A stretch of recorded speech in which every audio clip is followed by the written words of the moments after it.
নমস্কাৰ মৰমৰ ছাত্ৰ ছাত্ৰীসকল, আজি মই তোমালোকক পঢ়াব গৈ আছোঁ সপ্তম শ্ৰেণীৰ অংকুৰণৰ পাঠ নম্বৰ 2। পাঠৰ 2ৰ নাম হৈছে কালিকা লগা পাট কাপোৰ। আহাচোন ছাত্ৰ ছাত্ৰীসকল, আমি চাওঁ এই পাঠটোত তোমালোকক কি দিছে। পাঠটোত কৈছে যে সাধু কথা শিক্ষা আহৰণৰ অতি ফলপ্ৰসূ উপাদান। সাধু কথাৰ মাধ্যমেৰে নীতি শিক্ষা, মূল্যবোধ, প্ৰচলিত সামাজিক ৰীতি নীতি আদিৰ আভাস পাব পাৰি। ই শিশু কাল্পনিক শক্তি আৰু সৃজনীমূলক প্ৰতিভাৰ উৎকৰ্ষ সাধন কৰে। তদুপৰি সাধু কথাত জাতি জনজাতিৰ চলি থকা পৰম্পৰা প্ৰতিফলন ঘটে। এই পাঠটোত গাৰো জনজাতিৰ মাজত প্ৰচলিত পৰম্পৰা সমৃদ্ধ লোককথা প্ৰচলিত হৈছে। মানে কৈছে যে সাধু কথা হৈছে কি আমাৰ শিক্ষা আহৰণৰ এটা বহুত ফলপ্ৰসূ বিৰাট ভাল এটা উপাদান।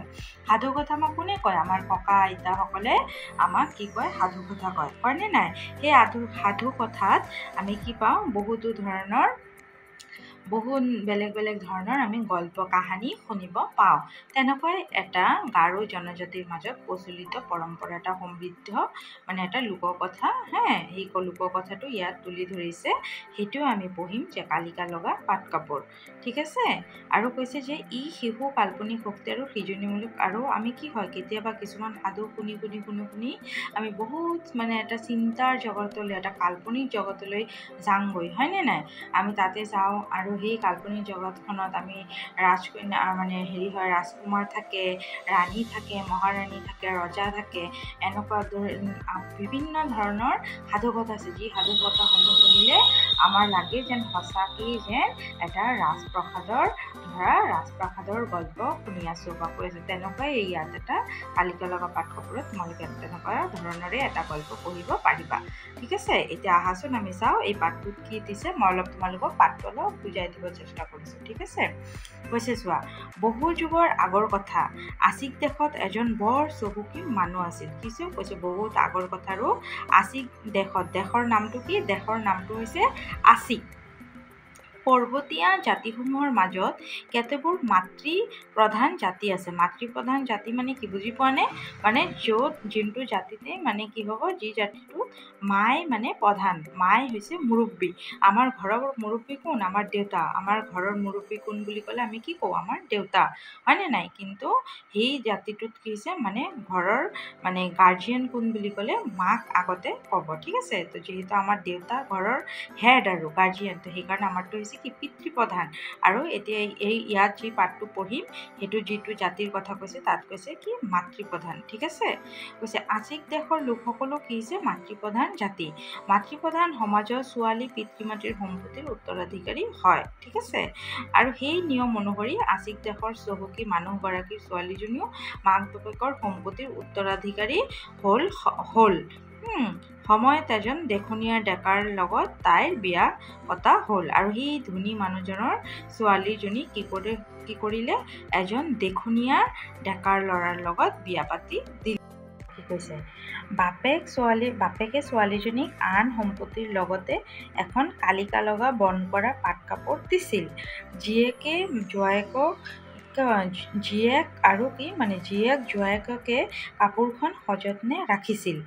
এটা মন্ত্ৰ উচ্চাৰণ নকৰাকৈ কাপোৰখনত কোনোবাই হাত দিলে চকুৰ পচাৰতে সি চৰাইলৈ ৰূপান্তৰিত হ'ব আৰু কাপোৰখন চৰাইৰ পাখি আৰু নেজ হৈ পৰিব। এই কথা বাপেকে ছোৱালীজনীক মনে মনে কৈছিল আৰু মন্ত্ৰটো শিকাই দিছিল। কিন্তু ছোৱালীজনীৰ গিৰিয়েকে এই বিষয়ে একোৱে গম পোৱা নাছিল। কাপোৰখনৰো কি গুণ তাকো তেওঁ নাজানিছিল। ঠিক আছে। যেতিয়া কি কৰিলে? বাপেকেতো ছোৱালীজনীক এই উপহাৰ হিচাপে কাপোৰখনটো দিলে, কিন্তু ইয়াত এটা কথা হৈছিল যে এটা মন্ত্ৰ আছিল। সেই মন্ত্ৰটো উচ্চাৰণ নকৰাকৈ কাপোৰখনত যদি কোনোবাই হাত দিয়ে তেতিয়া কি হ'ব? চকুৰ পলকতে সি কি হৈ যাব? চৰাইলৈ ৰূপান্তৰিত হৈ যাব। আৰু সেই কাপোৰডালেই চৰাইৰ কি হৈ যাব? পাখি আৰু নেজ হৈ যাব। আৰু এই কথাটো আৰু ছোৱালীজনীৰ গিৰিয়েকে গম পোৱা নাছিল, কাৰণ বাপেকে কি কৰিছিল? বাপেকজনে মনে মনে ছোৱালীজনীকহে কৈছিল। এতিয়া আমি চাওঁচোন কি হ'ল এইটো নজনাৰ বাবে। কেইবছৰমান পাছত চহকী মানুহজন আৰু তেওঁৰ ঘৈণীয়েকে ঢুকাল। জীয়েক আৰু জোৱায়েকৰ ঘৰ গৰাকী হ'ল। তো কেইবছৰমান পিছত কি হ'ল, সেই চহকী মানুহজন আৰু তেওঁৰ যে ঘৈণীয়েকজন, মানে সেই ছোৱালীজনীৰ পিতৃ মাতৃ, যিজন ছোৱালীক বিয়া দিছিলে তাৰ পিতৃ মাতৃ কি হ'ল, মৃত্যু হ'ল। এতিয়া উত্তৰাধিকাৰীটো সেই ছোৱালীজনীয়ে পাব। তো এতিয়া জীয়েক আৰু জোৱায়েকজন কি হ'ল, মানে সেই ঘৰৰে মানে গাৰ্জিয়ান হৈ গ'ল, ঘৰৰ গৰাকী হ'ল। এদিন ছোৱালীজনীয়ে কাপোৰখন পেৰাৰৰ পৰা উলিয়াই ৰ'দত মেলি দিলে। তাৰ পাছত তাই মাছ মাৰিবলৈ যাব লগা হোৱাত গিৰীয়েকক কৈ গ'ল, ধাৰাসাৰে বৰষুণ দিয়ক, শিল বৰষুণ হওক, তথাপিও কাপোৰখনত তেওঁ যে নুচুৱে। এই বুলি কৈ তাই ওচৰৰ জান এটাত চেপা মানে পাতি মাছ ধৰিবলৈ গ'ল। চেপা হৈছে এটা মাছ ধৰাৰ সৰঞ্জাম। কিছু সময়ৰ পাছত কলা ডাৱৰে আকাশখন ছাটি পেলালে আৰু ধাৰাসাৰ বৰষুণ আহিলে। কাপোৰখন বৰষুণতে তিতা দেখি গিৰীয়েকে ঘৈণীয়েকক চিঞৰি মাতিলে। তাই লৰালৰিকৈ আহিবলৈ ধৰিলে, কিন্তু তাই আহি পোৱাৰ আগতেই শিল বৰষুণ আহিল। গিৰীয়েকে তাইৰ কথা পাহৰিলে আৰু কাপোৰখন সামৰি আনিবলৈ গৈ হাত দিলে। ততালিকে তেওঁ এটা ডাঙৰ আৰু নানা বৰণীয়া কি হ'ল, জকমকীয়া পাখিৰে সুশোভিত ময়ূৰ চৰাই চিতুৰি হৈ পৰিল। বুজি পাইছেনে? তাই কি হৈ গ'ল, ময়ূৰ চৰাই হৈ গ'ল। এই কাণ্ড দেখি ঘৈণীয়েকে মন্ত্ৰষাৰ উচ্চাৰণ কৰিবলৈ পাহৰি কি কৰিলাও বুলি চিঞৰি মাৰি কাপোৰখনত হাত দিলে। লগে লগে তাইও এজনী চৰাইৰ ৰূপ পালে। তেতিয়াৰে পৰাই গিৰীয়েকজন হৈ পৰিল মৰা চৰাই আৰু ঘৈণীয়েকজনী হৈ পৰিল মাইকী মৰা চৰাই। বুজিছা? এইটো হৈছে সাধু কথা। দেখিছেনে সাধুত কেনেকৈ মানুহক চৰাই বনাই দিলে? মতাটোৰ পাখি বেছি জকমকীয়া, কাৰণ সেই কাপোৰখন সৰহভাগ তাৰ নেজ আৰু পাখিত লাগি ৰ'ল। তেতিয়াৰে পৰা মেঘ গজিলেই বা বৰষুণ আহিবলৈ ধৰিলে মৰা চৰায়ে চিঞৰিবলৈ ধৰে। সিহঁতৰ ভয় লাগে, জানোচা সিহঁতৰ ধুনীয়া পাখি বৰষুণত তিতি নষ্ট হৈ যায়। এতিয়া তোমালোকে বুজি পাইছাতো মৰা পাখিৰ মানে কি হয়। মৰা পাখিৰ এই যি পাখি থাকে, নেজ থাকে, এইবিলাক বহুত দেখাত ধুনীয়া হয়।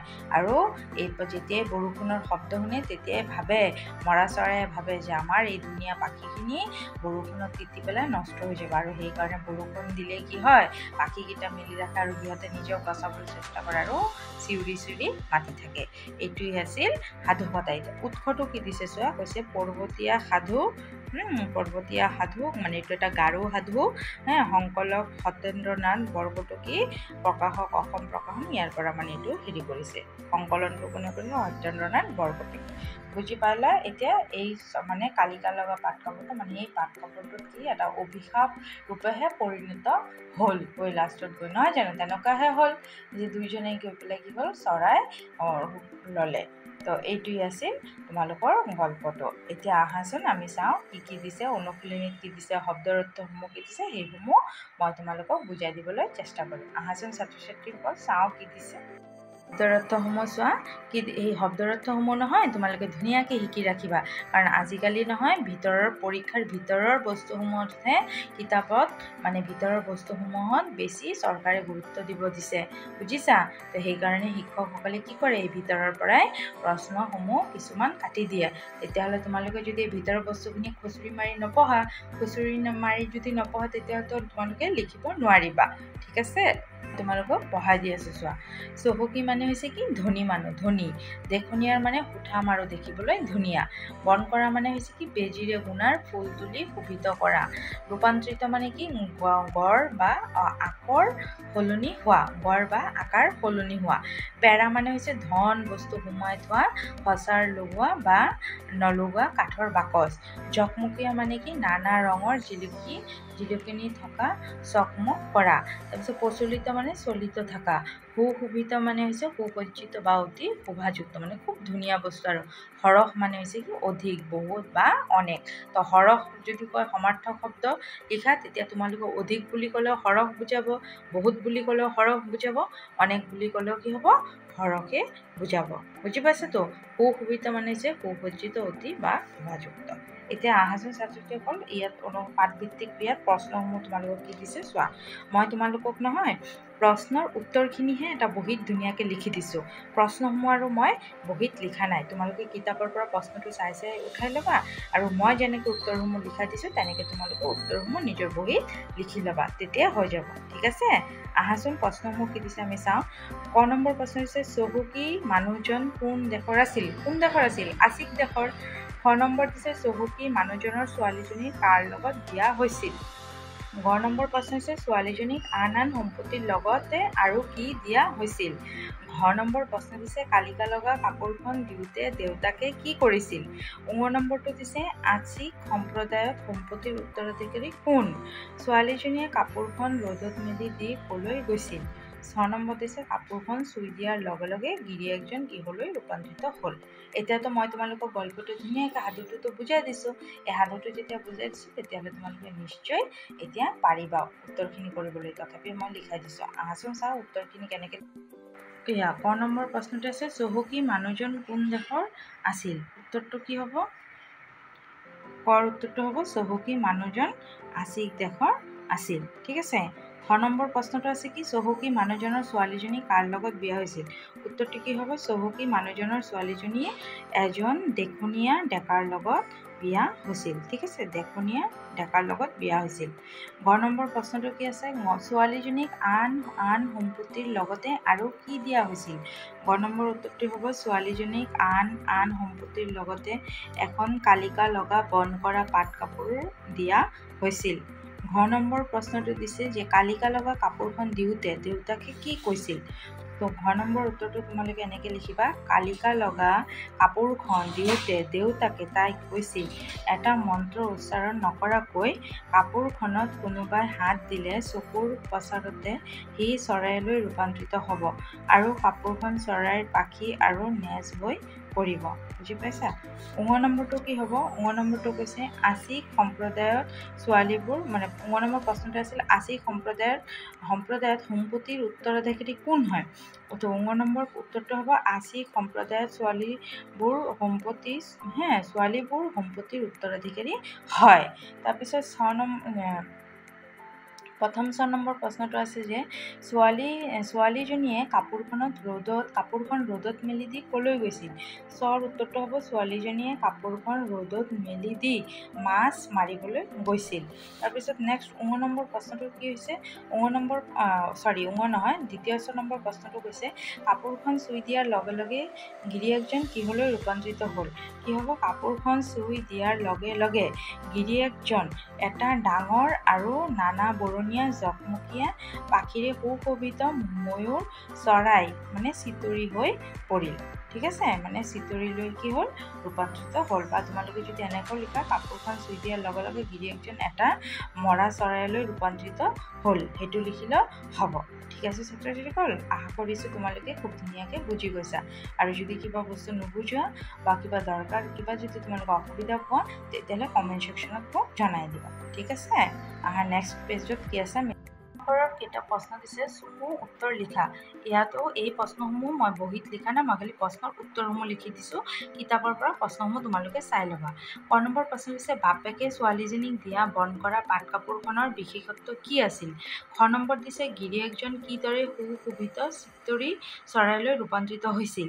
ঘ নম্বৰ দিছে গিৰিয়েকজনে কাপোৰখন চুই দিয়াৰ দেখি ঘৈণীয়েকে কি কৰিলে আৰু শেষত তাই কি হ'ল? ঠিক আছে। আৰু 4 নম্বৰটোত কি দিছে? 4 নম্বৰ দিছে তলৰ শব্দবোৰৰ অৰ্থ এই বাকচটোৰ পৰা ওলাই পেলাই ইয়াত লিখিব লাগিব। প্ৰচলিত মানে কি, দেখুনীয়াৰ মানে কি, চহকী শব্দৰ অৰ্থমতো তোমালোকে আগতো পাইছেনে নাই? তো সেই তাৰ পৰাই ইয়াতে লিখিলে। যেনে হৰফ মানে কি আমি পাইছিলোঁ বহুত, হয়নে নাই? দেখুনীয়াৰ মানে কি পাইছিলোঁ সুঠাম আৰু দেখিবলৈ ধুনীয়া, তেনেকৈ ইয়াত লিখিব লাগিব। এতিয়া মই উত্তৰখিনি লিখি দিছোঁ, তোমালোকে চাই লওঁ।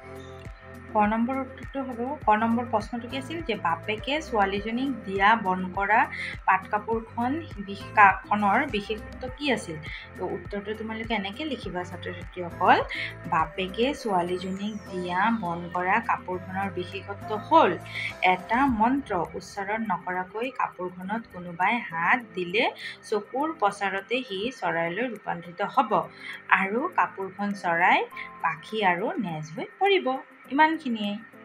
বুজিছা ঘৰ নম্বৰটো কি কৈছে প্ৰশ্নটো কৈছে যে গিৰিয়েকজন কিদৰে সুশোভিত চিতৰি চৰাইলৈ ৰূপান্তৰিত হ'ল তো ঘৰ নম্বৰটো হ'ব গিৰিয়েকজনে ঘৈণীয়েকৰ কথা পাহৰি কাপোৰখনত হাত দিলে লগে লগে তেওঁ এটা ডাঙৰ আৰু নানা বৰণীয়া পাখিৰে সুশোভিত চিতৰি চৰাইলৈ ৰূপান্তৰিত হ'ল ঘৰ নম্বৰ প্ৰশ্নটো কৈছে যে গিৰিয়েকজনে কাপোৰখন চুই দিয়া দেখি ঘৈণীয়েকে কি কৰিলে আৰু শেষত তাইৰ কি হ'ল উত্তৰটো কি হ'ব গিৰিয়েকে কাপোৰখনক চুই দিয়া দেখি ঘৈণীয়েকে কি কৰিলা চিঞৰি মাৰি কাপোৰখনত হাত দিলে লগে লগে তাইও এজনী চৰাই ৰূপ পালে ঠিক আছে আৰু 4 নম্বৰটো কি আছে চোৱা প্ৰচলিত মানে কি হ'ব চলি থকা দেখনীয়াৰ মানে কি হ'ব কুঠাম আৰু দেখিবলগীয়া ঠিক আছে দেখিবলৈ চহকী মানে হ'ব ধনী সুশোভিত মানে সুসজ্জিত সৰহ মানে বহুত মই ইয়াত উত্তৰখিনি লিখা দিলোঁ তোমালোকে খুব ধুনীয়াকৈ লিখি ল'বা এতিয়া মই তোমালোকক অলপ যে কিতাপত ব্যাকৰণ আছে সেইখিনি নেক্সট তোমালোকক দিছে চোৱা ইয়াত এটা প্ৰেগাপ দিছে আৰু তাৰ পৰা তোমালোকে কি কৰিব লাগিব কমা মানে কৈছে যে তলৰ দফাটো পঢ়ি উপযুক্ত স্থানত জ্যোতি বিৰাম চিহ্ন বহোৱা এতিয়া কি হয় আমি জ্যোতি বিৰাম চিহ্ন যদি নবহাওঁ তেতিয়াহ'লে আমি কোনো এটা প্ৰেগাপ পঢ়িবলৈ অসুবিধাৰ সন্মুখীন হ'ম ঠিক আছে তো সেইকাৰণে জ্যোতিৰ চিহ্নসমূহ মানে কি দাঢ়ি কমা ইনভাৰ্ট ঊৰ্ধ কমা এইবিলাক আমাৰ বহাব লাগিব তো মই কিতাপতে তোমালোকক বহাই দিছোঁ চোৱা এই কাণ্ড দেখি ঘৈণীয়েকে মন্ত্ৰষাৰ উচ্চাৰণ কৰিবলৈ পাহৰি কি হ'ব এটা ঊৰ্ধ্বকমা হয় নে ছিংগল ঠিক আছে কি কৰিলা বুলি আকৌ এটা ঊৰ্ধ্বকমা হ'ব বুলি চিঞৰ মাৰি কাপোৰখনত হাত দিলে এটা দাঢ়ি হ'ব লগে লগে তাইও এজনী চৰাই ৰূপ পালে এতিয়া আকৌ দাঢ়ি হ'ব তেতিয়াৰে পৰা গিৰিয়েকজন হৈ পৰিল মতা মৰা চৰাই ঠিক আছে এনেকৈ তোমালোকে খুব ধুনীয়াকৈ দিবা এইটো ছেমিকলন আৰু ঘৈণীয়েকজনী হৈ পৰিল মাইকী মৰা চৰাই দাঢ়ি মতাটোৰ পাখি বেছি জকমকীয়া কমা সেই কাপোৰখন সৰহভাগ তাৰ নেজ আৰু পাখিত লাগি ৰ'ল হৈ গ'ল এইটো 5 নম্বৰটো এনেকৈ এতিয়া নেক্সট আহাচোন কি দিছে চোৱা নেক্সট তোমালোকক ইয়াত ব্যাকৰণ দিছে চোৱা কৈছে জীয়েকে জোৱায়েকো কাপোৰখন সযতনে ৰাখিলে এটা মন্ত্ৰ নপৰাকৈ কাপোৰখনত কোনোবাই হাত দিলে চকুৰ পচাৰতে সি চৰাইলৈ ৰূপান্তৰিত হ'ব এতিয়া কৈছে জীয়েক আৰু জোৱায়েক ঘৰত গৰাকী হ'ল ঠিক আছে তো কিছুমান আখৰ চাইছেনে তোমালোকে এনেকৈ খোলা খোলা কৰি দিছে এইটো কিয় দিছে কৈছে ওপৰৰ বাক্যকেইটা ডাঙৰ হৰফৰ পদকেইটাই কিবা কাম কাৰ্য হোৱা বা কৰা বুজাইছে হয়নে নাই যে হ'ল দিলে ৰাখিলে কৈছে যি পদে কোনো কাম কাৰ্য সম্পাদন কৰা বা নকৰা বুজায় ঠিক আছে তাক ক্ৰিয়াপদ বুলি কোৱা হয় কৰা বা নকৰা বুজায় তাক কি বুলি কোৱা হয় ক্ৰিয়াপদ বুলি কোৱা হয় এতিয়া ক্ৰিয়াপদ হৈছে আকৌ কি দুই পদ মানে দুই প্ৰকাৰ দুইবিধ সমাপিকা আৰু অসমাপিকা ক্ৰিয়া ঠিক আছে প্ৰথমে বুজি ল'বা যে ক্ৰিয়া কাক বোলে তোমালোকক পৰীক্ষা প্ৰশ্ন আহিব পাৰে ক্ৰিয়া কাক বোলে তেতিয়া তোমালোকে লিখিব লাগিব যে যি পদে কোনো কাম কাৰ্য সম্পাদন কৰা বুজায় তাকেই কি বোলে কৰা বা নকৰা বুজায় তাকে ক্ৰিয়াপদ বুলি কোৱা হয় এতিয়া চোৱা সমাপিকা ক্ৰিয়া এটা হৈছে আনটো হৈছে অসমাপিকা ক্ৰিয়া ঠিক আছে অসমাপিকা আৰু সমাপিকা কৈছে চোৱা কি সমাপিকা আৰু অসমাপিকা যি ক্ৰিয়াই বাক্য সম্পূৰ্ণ কৰে তাক সমাপিকা ক্ৰিয়া বোলে যেনে জীয়েক জোৱায়েক কাপোৰখন সযত্ন ৰাখিলে ইয়াত আৰু আধৰুৱা কোনো কাম নাই ইয়াত সম্পূৰ্ণকৈ এটা বাক্য ধুনীয়াকৈ স্পষ্ট হৈ কমপ্লিট হৈ আছে সেইটো কাৰণে এইটো হৈছে কি সমাপিকা ক্ৰিয়া ইয়াত চোৱা এটা মন্ত্ৰ নপৰাকৈ কাপোৰখনত কোনোবাই হাত দিলে চকুৰ পাছতে সি চৰাইলৈ ৰূপান্তৰিত হ'ব তাৰপিছত কি হ'ব এইটো আৰু আমি নাজানো ওপৰৰ বাক্যটো ডাঙৰ হৰফেৰে লিখা নপৰাকৈ আৰু দিলে পদ দুটা সম্পূৰ্ণ অৰ্থ প্ৰকাশ কৰিব পৰা নাই ঠিক আছে তো কি হৈছে যে এটা মন্ত্ৰ নপৰাকৈ আৰু কৈছে দিলে এইটোতো কোনো ধৰণৰ আমাৰ কমপ্লিট কৰা নাই বাক্যটো সম্পূৰ্ণ অৰ্থ বুজাইছে নেকি নাই বুজো তো সেইকাৰণে এইটো হ'ব কি অসমাপিকা ক্ৰিয়া তো তোমালোকে তো যি মানে কি তোমালোকক যদি সোধে যে মানে কোনটো অসমাপিকা ক্ৰিয়া বুলিলে কি বুজা সমাপিকা ক্ৰিয়া বুলিলে কি বুজা তেতিয়া তোমালোকে প্ৰথমে ক'বা যে যি ক্ৰিয়াই বাক্য সম্পূৰ্ণ কৰে যি ক্ৰিয়াই বাক্য সম্পূৰ্ণ কৰে তাক সমাপিকা আৰু যি ক্ৰিয়া বাক্য সম্পূৰ্ণ নকৰে সেইটো হৈছে অসমাপিকা তাৰপিছত তোমালোকৰ পাঠৰ পৰা সমাপিকা আৰু অসমাপিকা লিখিব দিছে এতিয়া সমাপিকা উদাহৰণ দিছোঁ মই চোৱা আছিক দেশত এজন বৰ চহকী মানুহ আছিল 1 নম্বৰ এইটো এটা হ'ব 2 নম্বৰত লিখিবা পৰ্বতীয়া জাতিসমূহৰ ভিতৰত কেতবোৰ মাতৃপ্ৰধান জাতি আছিল এইটো হৈ গ'ল সমাপিকা ক্ৰিয়া ঠিক আছে নেক্সট অসমাপিকাটো এনেকৈ হ'ব এদিন ছোৱালীজনী কাপোৰখন পেৰাৰৰ পৰা উলিয়াই ৰ'দত মেলি দিলে 2 নম্বৰ হ'ব কিন্তু তাই আহি পোৱাৰ আগতে শিল বৰষুণ আহিল ঠিক আছে এইটো হৈ গ'ল 2 নম্বৰ এনেকৈ তোমালোকে নিজৰ বহীত লিখি ল'বা মই কিতাপতে লিখি দেখাই দিছোঁ তোমালোকে বহীতে ধুনীয়াকৈ লিখি ল'বা নেক্সট ইয়াত আছে চোৱা, ইয়াত কেইটামান বাক্য দিছে, তাৰ পৰা কৈছে সমাপিকা আৰু অসমাপিকা ক্ৰিয়া